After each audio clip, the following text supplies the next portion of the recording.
ಒಳಗೆ ಎತ್ತಿಕೊಂಡು ಬಂದವನು ಸೋಫಾ ಮೇಲೆ ಕೂರಿಸಿ ಎಚ್ಚರಿಸುವ ಪ್ರಯತ್ನ ಮಾಡಿದ. ಏಯ್, ಕಣ್ಬಿಡು, ಜಾನ್ ಇಲ್ಲ, ಹೊರಗೆ ಇದ್ದಾನೆ ಎಂದವಳಿಗೆ ತಿಳಿಸುವ ಪ್ರಯತ್ನ ಮಾಡಿದ. ಸ್ವಲ್ಪ ಸಮಯದ ನಂತರ ಕಣ್ಣ ಬಿಟ್ಟ ಚಂದನ ಗಾಬರಿಯಿಂದ ಸುತ್ತಲೂ ನೋಡಿ ಹೀಗಲಾದರೂ ಹೇಳಿ ಎನ್ನುವಂತೆ ಅವನತ್ತ ನೋಡಿದಳು. ಹೊದ್ದೆ ಬಟ್ಟೆಯಲ್ಲಿ ನಡುಗುತ್ತಿದ್ದವಳ ನೋಡಿ ಮೊದಲು ಹೋಗಿ ಬಟ್ಟೆ ಬದಲಾಯಿಸು ಎಂದು ಹೇಳುತ್ತಿದ್ದಂತೆ ಕಾರಿನ ಸದ್ದು ಕೇಳಿತು. ಚಂದನ ಇನ್ನೇನೋ ತಾತ ಆಂಟಿ ಬರ್ತಾರೆ, ನೆನೆದಿರುವುದಕ್ಕೆ ಕಾರಣ ಕೇಳಿದರೆ ಏನು ಹೇಳುವುದು ಎನಿಸಿದಾಗ ಅವನನ್ನೊಮ್ಮೆ ನೋಡಿ ತಾನು ಉಳಿದುಕೊಂಡಿದ್ದ ಇಂದ್ರಾಣಿಯವರ ರೂಮಿನ ಕಡೆ ನಡೆದಿದ್ದಳು. ಮನೆಯೊಳಗೆ ಬಂದ ಮಹೇಂದ್ರ ಅವರು, ಗೌತಮ್ನನ್ನು ನೋಡಿ ಎಷ್ಟೊತ್ತಿಗೆ ಬಂದೆ, ಇಂದು ತುಂಬ ಜನ ಪೇಷಂಟ್ ಇದ್ದರು ಹೇಳುತ್ತಲೇ ಅವನಿಗೆದುರಾಗಿ ಕುಳಿತಿದ್ದರು. ಮನೆಯ ಒಳಗೆಲ್ಲ ಒಮ್ಮೆ ಕಣ್ಣಾಡಿಸಿ ಎಲ್ಲಿ ಚೆನ್ನಯ್ಯ ಚಂದನ ಯಾರೂ ಕಾಣುತ್ತಿಲ್ಲ ಎಂದಿದ್ದರು. ರೂಮಿನಿಂದ ಹೊರಬಂದ ಚಂದನನ ನೋಡಿದ ಇಂದ್ರಾಣಿ ಅವರು, ಈಗ ಸ್ನಾನ ಮಾಡಿದ್ಯಾ ಎಂದಿದ್ರು. ಏನು ಹೇಳಲಿ ಎಂದುಕೊಂಡೇ ಪೆಚ್ಚು ನಗೆ ನಕ್ಕವಳು ಅವರ ಬಳಿ ಬಂದಿದ್ದಳು. ಚಿನ್ನಯ್ಯ ಹೇಳಿ ಹೋದ ವಿಷಯ ಇಂದ್ರಾಣಿ ಅವರಿಗೆ ತಿಳಿಸಿದ್ದಳು. ಅವರು, ನಾನು ಅನ್ನಕ್ಕೆ ಇಟ್ಟರೆ ಗೌತಮ್ ಊಟ ಮಾಡುವುದಿಲ್ಲ ಎಂದುಕೊಂಡು, ಚಂದನ ಅನ್ನಕ್ಕೆ ಇಟ್ಟು ಬಿಡು, ಊಟದ ಸಮಯ ಆಗಿದೆ ಎಂದಿದ್ದರು. ಚಂದನ, ನಾನು ಅಡುಗೆ ಮಾಡಿದರೆ ಇವರು ಊಟ ಮಾಡ್ತಾರೋ ಇಲ್ವೋ, ಆಂಟಿ ಬೇರೆ ಹೇಳ್ತಿದ್ದಾರೆ, ಅವರ ಮನೆಯಲ್ಲೇ ಇದ್ದು ಅವರ ಮಾತು ಕೇಳದಿದ್ದರೆ ಹೇಗೆ ಎಂದುಕೊಂಡು ಅಡುಗೆ ಮನೆಯತ್ತ ನಡೆದಿದ್ದಳು. ಅನ್ನ ಆದ ನಂತರ ಸಾಂಬಾರಿಗೆ ಬಿಸಿಗೆ ಇಟ್ಟವಳು ಇಬ್ಬರನ್ನು ಊಟಕ್ಕೆ ಕರೆದಿದ್ದಳು. ಮಹೇಂದ್ರ ಅವರು ಡೈನಿಂಗ್ ಟೇಬಲ್ ಬಳಿ ಬಂದಿದ್ದರಿಂದ ಅಲ್ಲಿಂದ ಕೂಗಿದರೆ ಗೌತಮ್ ರೂಮಿನವರೆಗೂ ಕೇಳುತ್ತಿರಲಿಲ್ಲ. ಹಾಗಾಗಿ ಚಂದನ, ಅವನನ್ನು ಊಟಕ್ಕೆ ಕರೆದು ಬಿಡು ಎಂದಿದ್ದರು.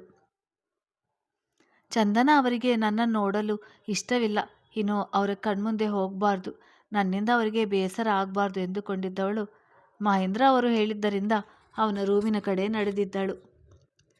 ಯಾವಾಗಲೂ ಏನೊಂದು ಯೋಚಿಸದೆ ಒಳಗೆ ಹೋಗುತ್ತಿದ್ದವಳು ಇಂದು ರೂಮಿನ ಬಾಗಿಲ ಹೊರಗೆ ನಿಂತು, ಊಟಕ್ಕೆ ಬನ್ನಿ, ತಾತ ಕರೆಯುತ್ತಿದ್ದಾರೆ ಎಂದಿದ್ದಳು. ಗೌತಮ್ ತಿರುಗಿ ನೋಡಿದ. ಯಾವಾಗಲೂ ರೂಮಿನೊಳಗೆ ಬರುತ್ತಿದ್ದವಳು ಎಂದು ಹೊರಗೆ ನಿಂತಿದ್ದು ಅರಿವಾಗಿತ್ತು. ಮಳೆಯಲ್ಲಿ ನೆನೆಯುತ್ತಾ ನಿಂತುಕೊಂಡಿದ್ದದು. ಜಾನಿಗೆ ಎದರಿ ಕೂಡ ಅಲ್ಲಿಂದ ಕದಲದೆ ನಿಂತು ರೀತಿ ನೆನಪಾಗಿ ಏನೋ ಹೇಳದೆ ಅವಳ ಬಳಿಗೆ ಬಂದಿದ್ದ. ಅವನು ಬಳಿಗೆ ಬರುತ್ತಲೇ ಅಲ್ಲಿ ನಿಲ್ಲದೆ ಡೈನಿಂಗ್ ಟೇಬಲ್ ಕಡೆಗೆ ನಡೆದಿದ್ದಳು. ಅವಳ ಹಿಂದೆ ಬಂದವನು ಅವಳ ನೋಡುತ್ತಾ ಡೈನಿಂಗ್ ಟೇಬಲ್ ಚೇರ್ ಎಳೆದುಕೊಂಡು ಕುಳಿತಿದ್ದ. ನಾನು ಇದ್ದರೆ ಗೌತಮ್ ಡೈನಿಂಗ್ ಟೇಬಲ್ ಬಳಿ ಬರುವುದಿಲ್ಲ ಎಂಬುದನ್ನು ಗಮನಿಸಿದ ಇಂದ್ರಾಣಿ ಈ ಬಾರಿ ತಾವೇ ಎದ್ದು ಹೋಗಲು ನೋಡಿದರು. ಮಹೇಂದ್ರ ಅವರು ಎದ್ದು ಹೋಗಬೇಡ ಎನ್ನುವಂತೆ ಸನ್ನೆ ಮಾಡಿ, ಚಂದನ, ನೀ ಬಡಿಸಿಬಿಡಮ್ಮ ಎಂದಿದ್ದರು. ಮೊದಲೇ ನನ್ನ ಮೇಲೆ ಕೋಪ ಮಾಡಿದ್ದಾರೆ, ಏನಾದರೂ ಹೇಳುವರೇನು ನಾನು ಬಡಿಸಲು ಹೋದರೆ ಎಂದುಕೊಂಡೇ ತಟ್ಟೆ ಇಟ್ಟು ಅನ್ನ ಬಡಿಸಿದಳು. ತಾನು ಎದುರಿಗಿದ್ದರೂ ಏನೂ ಮಾತಾಡದೆ ಕುಳಿತ ಮಗನನ್ನು ನೋಡಿ ಇಂದ್ರಾಣಿ ಅವರ ಮನಸ್ಸಿಗೆ ಸಮಾಧಾನವಾಗಿತ್ತು. ಮಗನನ್ನು ಕಣ್ತುಂಬಿಕೊಳ್ಳುತ್ತಾ ಕುಳಿತರು. ಗೌತಮ್ ಗಮನವೆಲ್ಲ ಏನಾಗಿದೆ ಇವಳಿಗೆ ಎನ್ನುವ ಕಡೆಗೆ ಇತ್ತು. ಊಟ ಎಲ್ಲ ಬಡಿಸಿದ ನಂತರ ಕೂಡ ಹಾಗೇ ಕುಳಿತವನನ್ನು ನೋಡಿ ಮಹೇಂದ್ರ ಅವರು, ಯಾಕೋ ಊಟ ಮಾಡು ಎಂದಿದ್ದರು. ತಟ್ಟೆಗೆ ಕೈ ಹಾಕಲು ಆಗುತ್ತಿರಲಿಲ್ಲ. ಮಹೇಂದ್ರ ಅವರು ಮತ್ತೊಮ್ಮೆ ಹೇಳಿದಾಗ ಗೌತಮ್ ಒಂದು ತಟ್ಟೆ ಕೈಗೆತ್ತಿಕೊಂಡು ಒಂದು ಕುರ್ಚಿ ಮುಂದೆ ಹೆಚ್ಚು ಸದ್ದು ಬರುವಂತೆ ಇಟ್ಟಿದ್ದ. ಮೊಮ್ಮಗನ ಒಮ್ಮೆ ನೋಡಿದವರು ಚಿನ್ನಯ್ಯ ಬಡಿಸುವಾಗ ಕೂಡ ಒಮ್ಮೊಮ್ಮೆ ಅವನ ಜೊತೆಯಲ್ಲೇ ಕುಳಿತುಕೋ ಎಂದು ಹೇಳುತ್ತಿದ್ದ. ಹೌದು, ಚಂದನ ಈ ಮನೆಯ ಗೆಸ್ಟ್, ಅವಳನ್ನು ಬಿಟ್ಟು ಊಟ ಮಾಡುವುದು ಸರಿಯಿಲ್ಲ. ನನ್ನ ಬುದ್ಧಿಗೆ ಏನಾಗಿದೆ ಎಂದುಕೊಂಡು, ಚಂದನ ನೀ ಕುಳಿತುಕೋ, ಎಲ್ಲರೊಟ್ಟಿಗೆ ಊಟ ಮಾಡೋಣ ಎಂದಿದ್ದರು. ಬಿಗುವಿನ ಮುಖ ಹೊತ್ತು ಕುಳಿತಿದ್ದವನ ನೋಡಿ ತನ್ನ ತಟ್ಟೆಗೆ ಬಡಿಸಿಕೊಂಡು ಕುಳಿತಿದ್ದಳು. ಮಾತುಕತೆಗಳು ಇಲ್ಲದೆ ನೀರವ ಮೌನದೊಂದಿಗೆ ಊಟ ಮುಗಿದಿತ್ತು. ಊಟದ ನಂತರ ಮಹೇಂದ್ರ ಅವರು ಹಾಲಿನಲ್ಲಿ ಕುಳಿತಾಗ ಬಂದು ಅವರಿಗೆ ಎದುರಾಗಿ ಕುಳಿತಿದ್ದ. ಅವರ ಆರೋಗ್ಯದ ಬಗ್ಗೆ, ಡಾಕ್ಟರ್ ಹೇಳಿದ ವಿಷಯದ ಬಗ್ಗೆ ವಿವರಿಸುತ್ತಾ.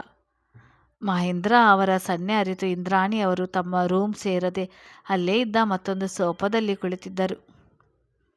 ತನ್ನ ರೂಮ್ಗೆ ಹೋಗ್ತಿದ್ದ ಚಂದ್ರನನ್ನು ಕರೆದು, ಬಾಮ ಕುಳಿತುಕೋ, ಯಾವುದಕ್ಕೂ ಸಂಕೋಚ ಪಟ್ಕೊಳ್ಬೇಡ, ನಿನ್ನ ಮನೆಯೆಂದೇ ಅಂದ್ಕೋ, ಆರಾಮವಾಗಿ ಇರು, ನಿನ್ನ ದೊಡ್ಡಮ್ಮನಿಗೆ ಫೋನ್ ಮಾಡಿ ಮಾತನಾಡಿದ್ಯಾ ಎಂದಾಗ, ಬೆಳಿಗ್ಗೆ ಮಾಡಿದೆ ಅಂಕಲ್ ಎಂದವಳು.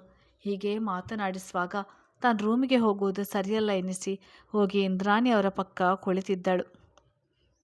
ನಾಲ್ವರು ಆಗೊಮ್ಮೆ ಹೀಗೊಮ್ಮೆ ಒಬ್ಬರ ಮುಖ ಒಬ್ಬರು ಕಂಡು ಕಾಣದಂತೆ ನೋಡಿಕೊಳ್ಳುತ್ತಿದ್ದರು. ನಿಶಬ್ದ ವಾತಾವರಣ, ಆದರೂ ಅದರಲ್ಲೂ ಒಂದು ರೀತಿಯ ಆತ್ಮೀಯತೆ. ಯಾವಾಗಲೂ ಒಂಟಿಯಾಗೇ ಇರುತ್ತಿದ್ದ ತಾತ ಮೊಮ್ಮಗನ ಬದುಕಲ್ಲಿ ಇಂಥ ಸನ್ನಿವೇಶ ತುಂಬು ಕುಟುಂಬದ ವಾತಾವರಣ ಸೃಷ್ಟಿಸಿದಂತೆ ಕಾಣುತ್ತಿತ್ತು. ಸ್ವಲ್ಪ ಆಯಾಸಗೊಂಡಂತೆ ಕಾಣುತ್ತಿದ್ದ ಮಹೇಂದ್ರ ಅವರು, ಚಂದು, ನಿನ್ನ ಹಾಡು ಕೇಳಿ ತುಂಬ ದಿನ ಆಯಿತು, ಒಂದು ಹಾಡು ಹೇಳು ಎಂದಿದ್ದರು.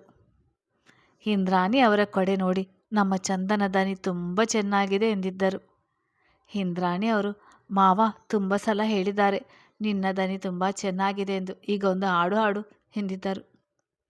ಗೌತಮ್ ನೋಟ ಲ್ಯಾಪ್ಟಾಪ್ ಮೇಲೆ ಇದ್ದರೂ ಇವರ ಮಾತುಗಳು ಕಿವಿಗೆ ತಾಕುತ್ತಿತ್ತು. ಇಬ್ಬರಿಂದಲೂ ಒತ್ತಾಯ ಬಂದಾಗ ಮೆಲ್ಲಗೆ ಏನು ಹಾಡಲಿ ಎಂದಿದ್ದಳು. ಮಹೇಂದ್ರ ಅವರು, ಅನಂತ್ನಾಗ್ ಲಕ್ಷ್ಮಿ ನನ್ನ ಫೇವ್ರೆಟ್ ಜೋಡಿ, ಅವರದು ಯಾವುದಾದ್ರೂ ಹಾಡಿದ್ರೆ ಹಾಡು ಎಂದು ಕೇಳಿಕೊಂಡಾಗ ಅವರ ಮಾತು ನಿರಾಕರಿಸಲಾರದೆ ಒಂದು ಕ್ಷಣ ಗೌತಮ್ನನ್ನು ನೋಡಿದಳು. ಮನದಲ್ಲಿ ಮೂಡಿದ ಭಾವನೆಗಳು ಹಾಡಿನ ಸಾಲುಗಳ ಮೂಲಕ ಹೊರಹೊಮ್ಮಿತು.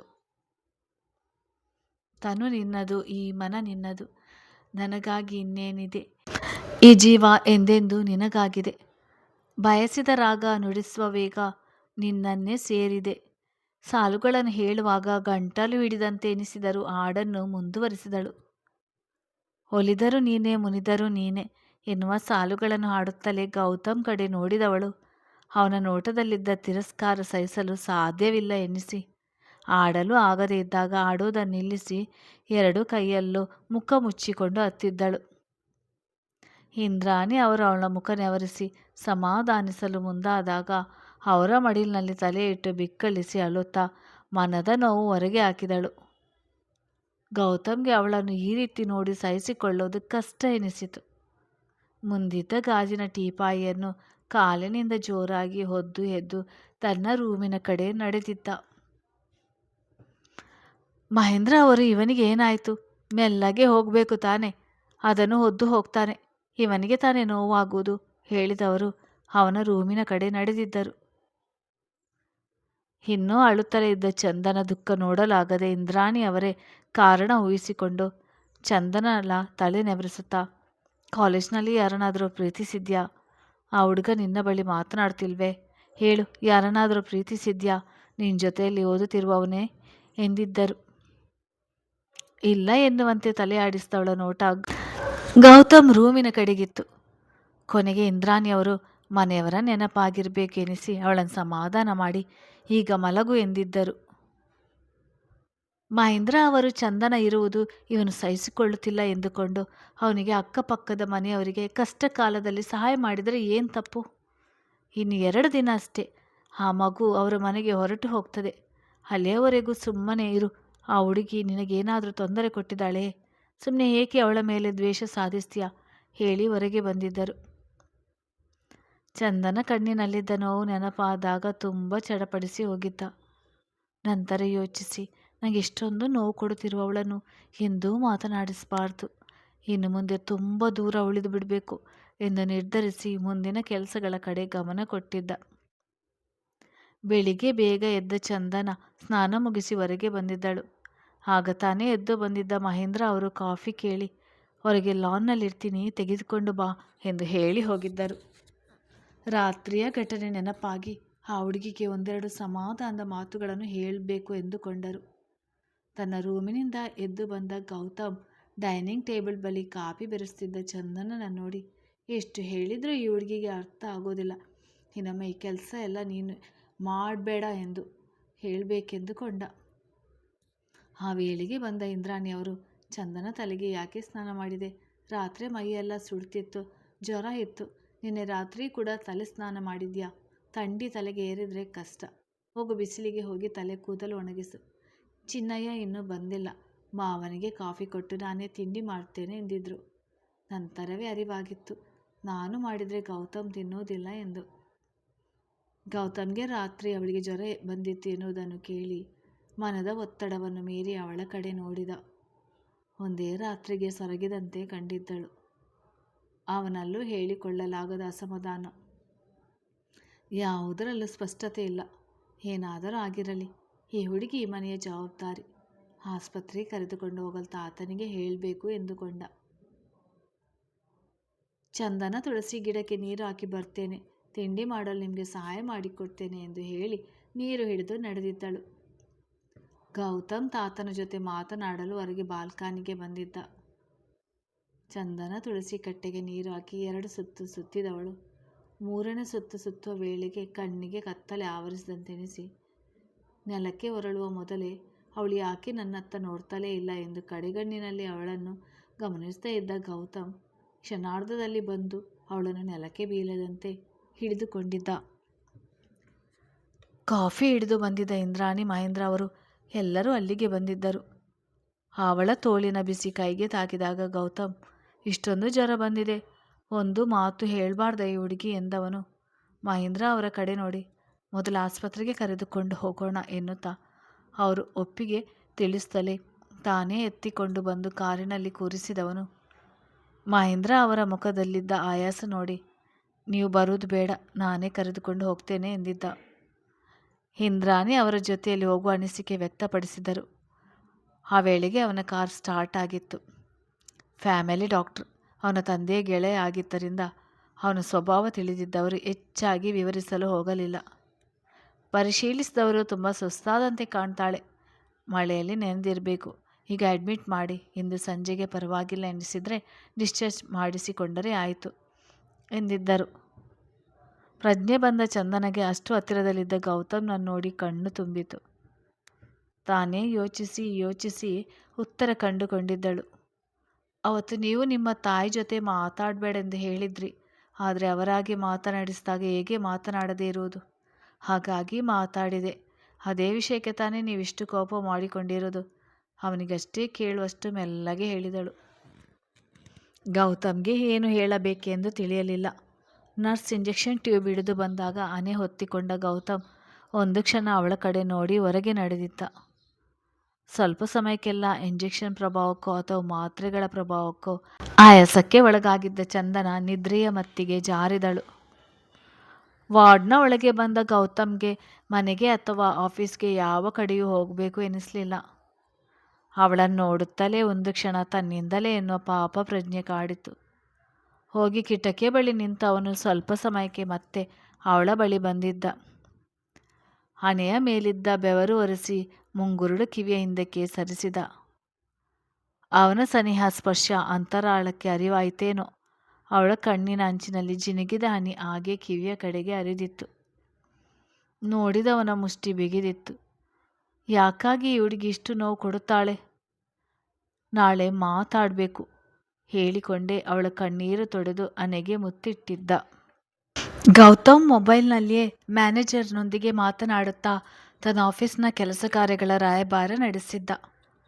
ಇಂದ್ರಾಣಿ ಅವರು ಫೋನ್ ಮಾಡಿ ವಿಚಾರಿಸಿ ಆಸ್ಪತ್ರೆಗೆ ಹೋಗಿ ಇಷ್ಟು ಹೊತ್ತಾದರೂ ಬರಲಿಲ್ಲ.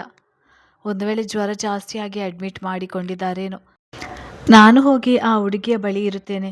ಈಗ ಆ ಹುಡುಗಿ ನಮ್ಮ ಜವಾಬ್ದಾರಿ.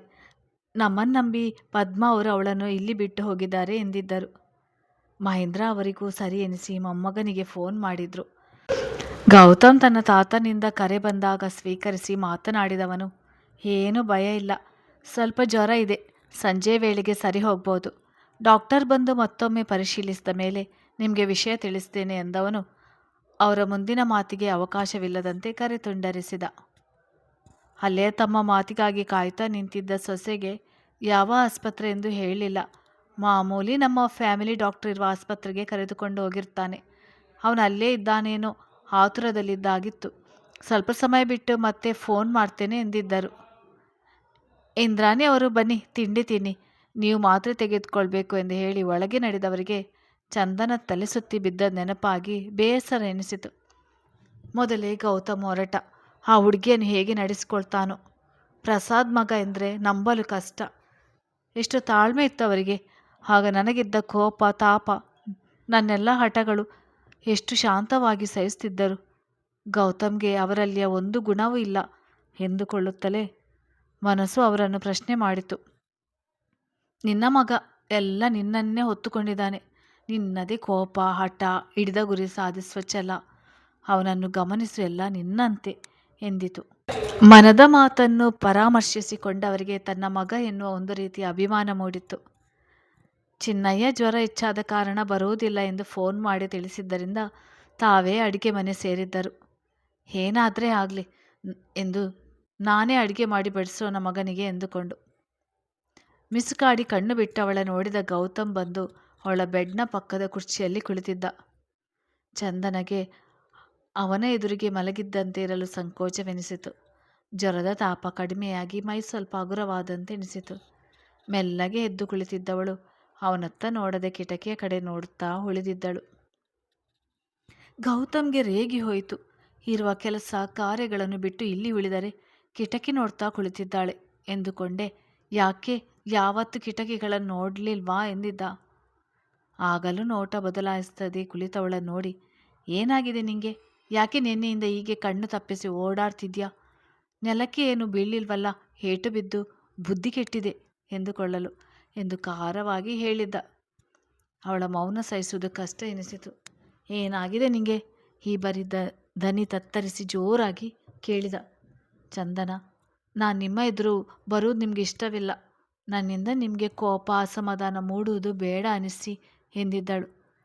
ಗೌತಮ್, ಈ ಬುದ್ಧಿ ತುಂಬ ಮೊದಲೇ ಬರಬೇಕಿತ್ತು.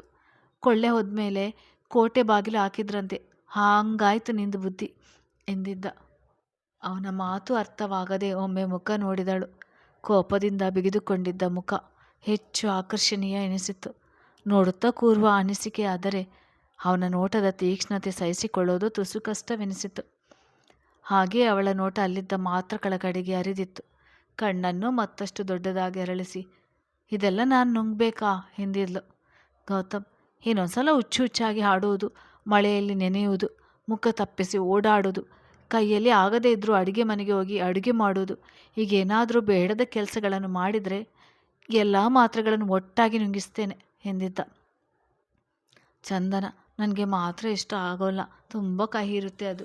ಸರಿ, ನೀವು ಆಫೀಸ್ಗೆ ಹೋಗಿಲ್ವಾ ಕೇಳಿದ್ಲು. ಎಲ್ಲ ನಿನ್ನಿಂದಲೇ.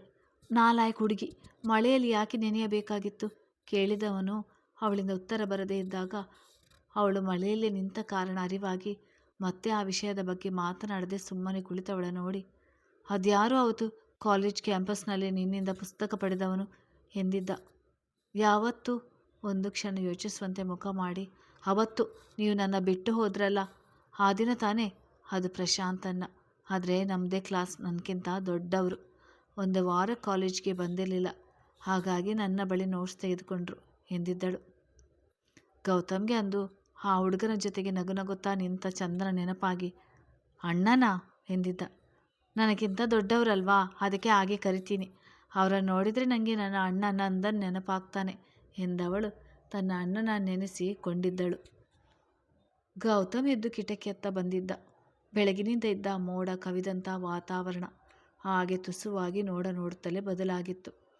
ಎಲ್ಲೆಡೆ ಚೆಲ್ಲುತ್ತಿದ್ದ ಸೂರ್ಯನ ತೀಕ್ಷ್ಣ ಕಿರಣಗಳು ಮಬ್ಬು ವಾತಾವರಣವನ್ನು ತೊಡೆದು ದಿನಚರಿಯಲ್ಲಿ ಚೈತನ್ಯವನ್ನು ಮೂಡಿಸುವಂತೆ ಕಾಣ್ತಿತ್ತು. ತಿರುಗಿ ಬಂದವನು ಅವಳೊಂದಿಗೆ ಮಾತನಾಡುವ ಮೊದಲೇ ಮಹೇಂದ್ರ ಅವರು, ಚಂದನ ಹೇಗಿದ್ಯಾ ಎನ್ನುತ್ತಾ ವಾರ್ಡ್ ಒಳಗೆ ಬಂದಿದ್ದರು. ಅವರ ಜೊತೆ ಇಂದ್ರಾಣಿ ಕೂಡ ಬಂದಿದ್ದರು.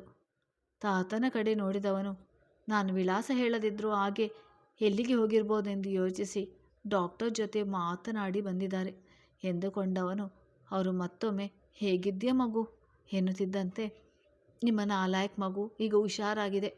ನಾನು ಮನೆಗೆ ಹೋಗಿ ಆಫೀಸ್ಗೆ ಹೋಗ್ತೇನೆ.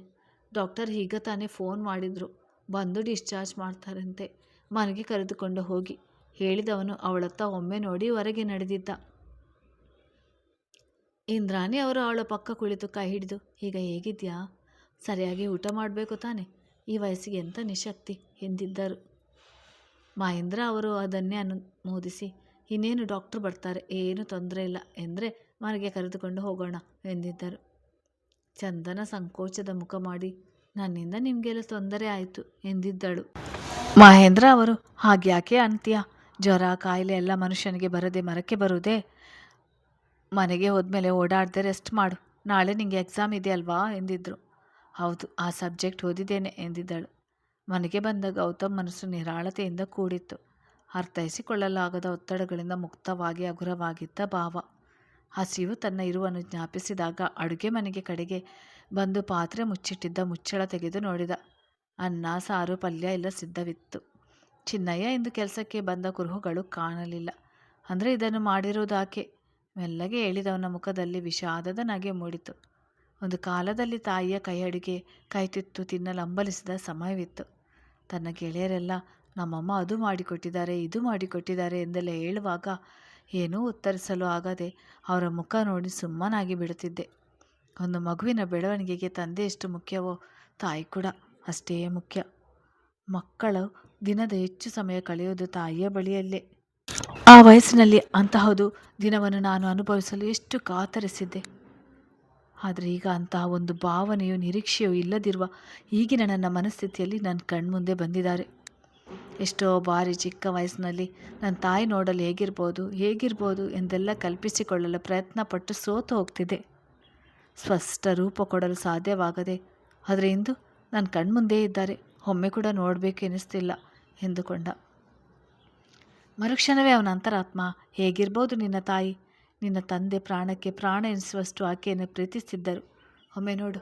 ಪ್ರೀತಿಯಿಂದ ಅಲ್ಲದೆ ಹೋದರೂ ದ್ವೇಷದಿಂದಲಾದರೂ ಆಕೆ ಹೇಗಿದ್ದಾಳೆಂದು ಒಮ್ಮೆ ನೋಡಿ ಕಣ್ತುಂಬಿಕೋ ಎಂದು ಹೇಳುತ್ತಿದ್ದಂತೆ ಎನಿಸಿದಾಗ ತಲೆ ಒದರಿಕೊಂಡು ಮತ್ತೊಮ್ಮೆ ನೋಡಿದ. ಅಡುಗೆಗಳ ಕಡೆ ನೋಡಿದ. ತಿನ್ನಲು ಮನಸ್ಸು ಬರಲಿಲ್ಲ.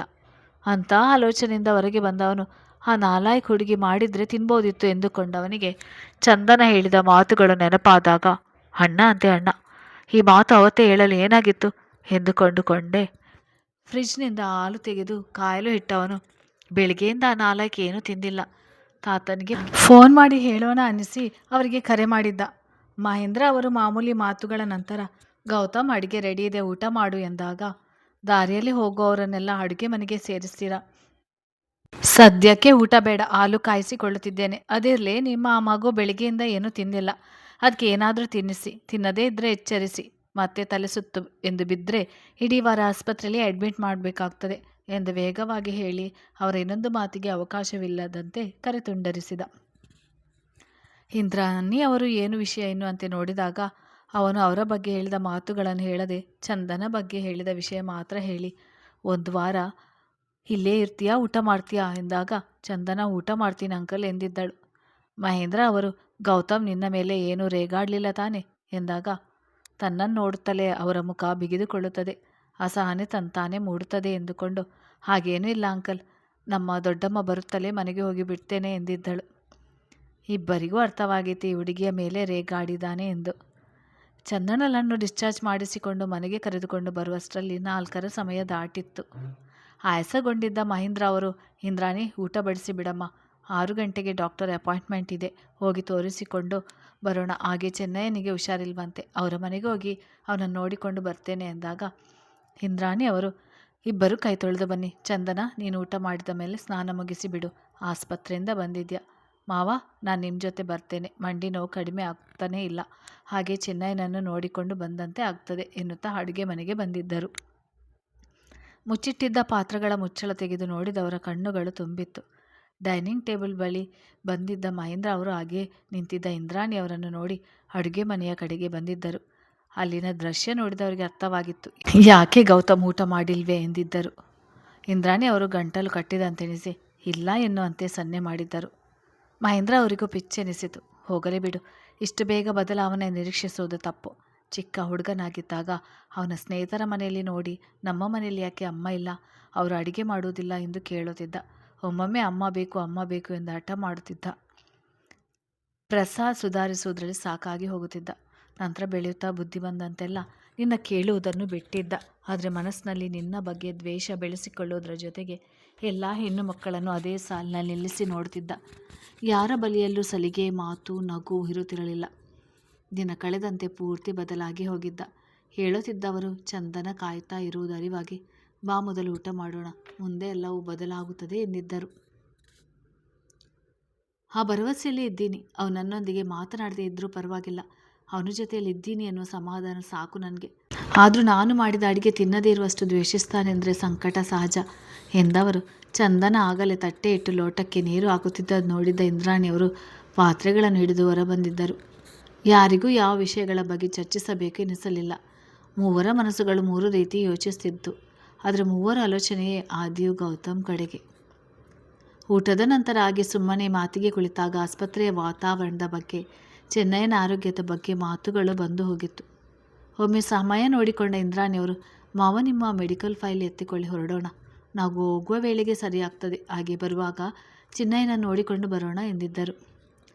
ಚಂದನಗೆ ಚಿನ್ನಯ್ಯನನ್ನು ನೋಡುವ ಅನಿಸಿಕೆ ಮೂಡಿ, ನಾನು ನಿಮ್ಮ ಜೊತೆ ಬರ್ತೇನೆ ಎಂದಾಗ ಇಂದ್ರಾಣಿಯವರು, ಬೇಡ, ನಿನಗಿನ್ನೂ ಆಯಾಸ ಇದೆ, ತುಂಬ ಬಿಸಿ ನೀರಿನಲ್ಲಿ ಸ್ನಾನ ಮಾಡಬೇಡ, ನೀರು ಉಗುರು ಬೆಚ್ಚಗೆ ಇರಲಿ ಸಾಕು. ಹಾಗೆ ಇನ್ನೊಂದು ವಿಷಯ, ಗೌತಮ್ ಎದುರು ಹೋಗಬೇಡ, ಇನ್ನೇನು ಮನೆಗೆ ಬರ್ತಾನೆ. ಅವನ ರೇಗಾಡುವ ಅಭ್ಯಾಸ ನಿನಗೆ ಗೊತ್ತಲ್ವಾ? ಅದರಿಂದ ಅವನ ಮನಸ್ಸಿಗೂ ಬೇಸರ, ನಿನ್ನ ಮನಸ್ಸಿಗೂ ಬೇಸರ. ಆದಷ್ಟು ಬೇಗ ಬಂದು ಬಿಡ್ತೇನೆ ಹೇಳಿ ಎದ್ದು ನಿಂತಾಗ ಮಹೇಂದ್ರ ಅವರು ಕೂಡ ಅದನ್ನೇ ಹೇಳಿ ಎದ್ದು ನಿಂತಿದ್ದರು. ಚಂದನ ಸ್ನಾನ ಮುಗಿಸಿ ಬಂದವಳು ಬೆಳಿಗ್ಗೆ ದೇವರ ಮನೆಯಲ್ಲಿ ದೀಪ ಹಚ್ಚದೇ ಇದ್ದು ನೆನಪಾಗಿ ಅತ್ತ ನಡೆದು ದೀಪ ಹಚ್ಚಿದಳು. ಗೌತಮ್ ಮಧ್ಯಾಹ್ನ ಊಟ ಮಾಡದೆ ಹೋದ ಬಗ್ಗೆ ಕಿವಿಗೆ ಬಿದ್ದ ಮಾತುಗಳು ನೆನಪಾಗಿ, ನಾನು ಅಡುಗೆ ಮಾಡಿದರೂ ಕೂಡ ಅವರು ಊಟ ಮಾಡೋದಿಲ್ಲ ಎಂದುಕೊಳ್ಳುತ್ತಲೇ ಹೊರಗೆ ಕಾಂಪೌಂಡ್ನಲ್ಲಿ ಬಂದು ನಿಂತ ಕಾರಿನ ಸದ್ದು ಕೇಳಿ, ಈಗ ನನ್ನನ್ನು ನೋಡಿದರೂ ಕೂಡ ಅಸಮಾಧಾನ ಮಾಡಿಕೊಳ್ತಾರೆ, ಅವರ ಪಾಡಿಗೆ ಅವ್ರು ನೆಮ್ಮದಿಯಾಗಿರಲಿ, ನನ್ನಿಂದ ತೊಂದರೆ ಏಕೆ ಎನಿಸಿ ತನ್ನ ರೂಮಿಗೆ ನಡೆದಿದ್ದಳು. ಮನೆಯೊಳಗೆ ಬಂದವನು ನೀರವ ಮೌನವು ಸ್ವಾಗತಿಸಿತು. ಊದುಬತ್ತಿಯ ನವಿರಾದ ಘಮ ಹಿತವಾದ ಅನುಭೂತಿ ನೀಡಿತ್ತು. ನೋಟ ಮನೆಯ ಒಳಗೆಲ್ಲ ಹರಿದಾಡಿತ್ತು. ಮಹೇಂದ್ರ ಅವರಿಗೆ ಫೋನ್ ಮಾಡಿ ವಿಚಾರಿಸಿ, ಸರಿ ಬೇಗ ಬನ್ನಿ ಎಂದು ಹೇಳಿ ಕರೆ ತುಂಡರಿಸಿದವನ ನೋಟ ಆಗಾಗ ಚಂದನ ಉಳಿದುಕೊಂಡಿದ್ದ ರೂಮಿನ ಕಡೆಗೆ ಹೋಗಿ ಬಂದು ಮಾಡುತ್ತಿತ್ತು. ಅಸಮಾಧಾನ ಹೆಚ್ಚಾದಾಗ, ಬಂದು ಇಷ್ಟು ಹೊತ್ತಾಗಿದೆ, ಒಂದು ಕಾಫಿ ಬೇಕಾ ಎಂದು ಕೇಳೋದು ಸೌಜನ್ಯವೂ ಇಲ್ಲ. ಗೊಣಗಿಕೊಂಡೆ ತನ್ನ ರೂಮಿಗೆ ನಡೆದಿದ್ದ. ಫ್ರೆಶ್ ಆಗಿ ತನ್ನ ಕೆಲಸಗಳ ಕಡೆ ಗಮನ ಕೊಡಲು ನೋಡಿದವನ ಮನಸ್ಸನ್ನು ಅಲ್ಲಿ ಕೇಂದ್ರೀಕರಿಸಲಾಗದಿದ್ದಾಗ ಎದ್ದು ಹೊರಗೆ ಬಂದಿದ್ದ. ಕೆಲ ಸಮಯ ಕಾದು ಸಾಕಾದ ಗೌತಮ್, ಯಾವಾಗಲೂ ಒಬ್ಬನೇ ಇರಲು ಬಯಸುತ್ತಿದ್ದೆ, ಆದರೆ ಹಿಂದೇನಾಗಿದೆ? ಅವಳು ಇಲ್ಲ ಅಂದರೆ ಇರೋದಕ್ಕೆ ಆಗೋಲ್ವ ನನಗೆ? ಇಷ್ಟು ದಿನ ಇಷ್ಟು ವರ್ಷಗಳು ಇವಳೇ ನನ್ನ ಜೊತೆಗೆ ಇದ್ದಾಳ ಅಂತ ಆಲೋಚನೆಯನ್ನು ಅಷ್ಟಕ್ಕೆ ನಿಲ್ಲಿಸಿ, ಮತ್ತೆ ಏನಾಗಿದೆ ಇವಳಿಗೆ? ನಿನ್ನೆಯಿಂದ ಎಷ್ಟು ನಿರ್ಲಕ್ಷ್ಯ ತೋರುತ್ತಿದ್ದಾಳೆ ಎಂದುಕೊಂಡು ಅವಳು ಉಳಿದುಕೊಂಡಿದ್ದ ಕೋಣೆಯ ಕಡೆಗೆ ನಡೆದಿದ್ದ.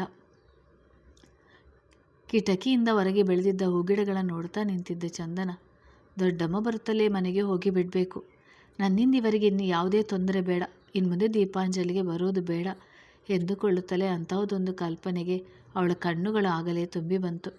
ಬಳಿ ಸರಿದಿದ್ದ ಜೀವದ ಅನುಭವವಾಗಿ ಯಾಕಾಗಿ ಬಂದಿರಬಹುದು ಎಂದುಕೊಂಡಿದ್ದಳು. ಅತ್ತ ತಿರುಗಿ ನಿಂತಿದ್ದ ಅವಳ ನೋಡುತ್ತಾ, ಮನೆಗೆ ಬಂದು ಇಷ್ಟೊತ್ತಾಯಿತು, ಒಂದು ಕಾಫಿ ಮಾಡಿ ಕೊಡಬೇಕು ಎನ್ನುವ ಕಾಮನ್ ಸೆನ್ಸ್ ಕೂಡ ಇಲ್ಲ ನಿಮಗೆ ಎಂದಿದ್ದ. ಚಂದನ, ನಿಜವಾಗಿ ನನ್ನ ಕಾಫಿ ಮಾಡಿಕೊಡು ಎಂದು ಕೇಳ್ತಿದ್ದಾರಾ ಎಂದುಕೊಂಡೇ ತಿರುಗಿ ನೋಡಿದಳು. ಅವನನ್ನು ನೋಡುತ್ತಲೇ ಬೇರೆ ಏನು ಹೇಳುವುದು ಬೇಡವಾಗಿತ್ತು. 4-5 ದಿನದಿಂದ ಅವನು ನಡೆಸಿಕೊಳ್ಳುತ್ತಿದ್ದ ರೀತಿ ನೆನಪಾಗಿ ತುಂಬಿದ ಕಣ್ಣ ಹನಿ ಹೊರಗೆ ಇಣುಕಿತ್ತು. ಗೌತಮ್ ಅವಳ ಕಣ್ಣ ಹನಿ ಜಾರುತ್ತಲೇ ಧಾವಿಸಿ ಅವಳತ್ತ ಬಂದವನು ತನ್ನ ತೋಳಲ್ಲಿ ಸೇರಿಸಿಕೊಂಡಿದ್ದ. ಕೆಲವು ದಿನಗಳಿಂದ ಇದ್ದ ಮಾನಸಿಕ ಸಂಘರ್ಷಗಳೆಲ್ಲ ಸೂರ್ಯನ ಕಿರಣಕ್ಕೆ ಕರಗುವ ಕಾರ್ಮೋಡದಂತೆ ಸರಿದು ಹೋಗಿತ್ತು. ಮನ ಸಾವಿರ ಮಾತುಗಳನ್ನು ಹೇಳಿ ಸಂತೈಸಲು ನೋಡಿತ್ತು, ಆದರೆ ದನಿ ಮುಷ್ಕರ ಹೂಡಿ ಕುಳಿತಿತ್ತು. ತನ್ನಲ್ಲಿ ಮೂಡಿದ್ದ ನಿರಾಳತೆಯನ್ನು ಶಾಶ್ವತವಾಗಿ ಬಯಸುವವನಂತೆ ಅವಳನ್ನು ಮತ್ತಷ್ಟು ಮಗದಷ್ಟು ತನ್ನ ತೋಳುಗಳಲ್ಲಿ ಒದಗಿಸಿಕೊಂಡಿದ್ದ. ಚಂದನ ಮನಕ್ಕೆ ಉತ್ತರ ಸಿಕ್ಕಿತ್ತು, ಇವರಿಗೆ ನನ್ನ ಮೇಲೆ ಕೋಪ ಕಡಿಮೆಯಾಗಿದೆ ಎಂದು. ಆದರೂ ಮತ್ತೆ ಮೆಲ್ಲಗೆ ನನ್ನ ಕ್ಷಮಿಸಿದ್ದೀರಾ ಎಂದಿದ್ದಳು. ಅಪ್ಪುಗೆಯಿಂದ ಹೊರಗೆ ಬರಲು ಬಯಸದೆ ಹಾಗೆಯೇ ಉಳಿದು. ಗೌತಮ್ ಇಬ್ಬರ ನಡುವೆ ಮಿತವಾಗಿ ಗಾಳಿಯ ಸಂಚಾರ ಆಗುವಷ್ಟು ಅವಳನ್ನು ತನ್ನಿಂದ ಸರಿಸಿ, ಒದ್ದೆ ಕೆನ್ನೆಗೆ ಅಂಟಿದ್ದ ಮುಂಗುರುಳನ್ನು ಕಿವಿಯ ಕಡೆಗೆ ಸರಿಸುತ್ತಾ ಮತ್ತೊಮ್ಮೆ ಅವಳ ಮೊಗವನ್ನು ತನ್ನೆದೆಗೆ ಒತ್ತಿಕೊಂಡು, ನನ್ನ ಕ್ಷಮೆ ನಿನಗೆ ಅಷ್ಟೊಂದು ಮುಖ್ಯನಾ? ನಿನಗೇನಾದರೂ ಗೊತ್ತಿದೆಯಾ ನನ್ನ ಕ್ಷಮೆ ನಿನಗೆ ಯಾಕೆ ಮುಖ್ಯ ಅಂತ? ಅವಳ ಪ್ರಶ್ನೆಗೆ ತನ್ನದು ಒಂದು ಪ್ರಶ್ನೆ ಸೇರಿಸಿದ್ದ. ಅವನ ಪ್ರಶ್ನೆಗೆ ಉತ್ತರಿಸದೆ ಸುಮ್ಮನೆ ಉಳಿದವಳ ನೋಡಿ, ನೀನು ನನ್ನ ಈ ಪ್ರಶ್ನೆ ಕೇಳ್ತಾ ಇರೋದು ಯಾಕೆ ಅಂತನಾದರೂ ನಿನಗೆ ಅರ್ಥ ಆಗ್ತಾ ಇದೆಯಾ ಎಂದಿದ್ದ. ಕಥೆ ಮುಂದುವರಿಯುತ್ತದೆ.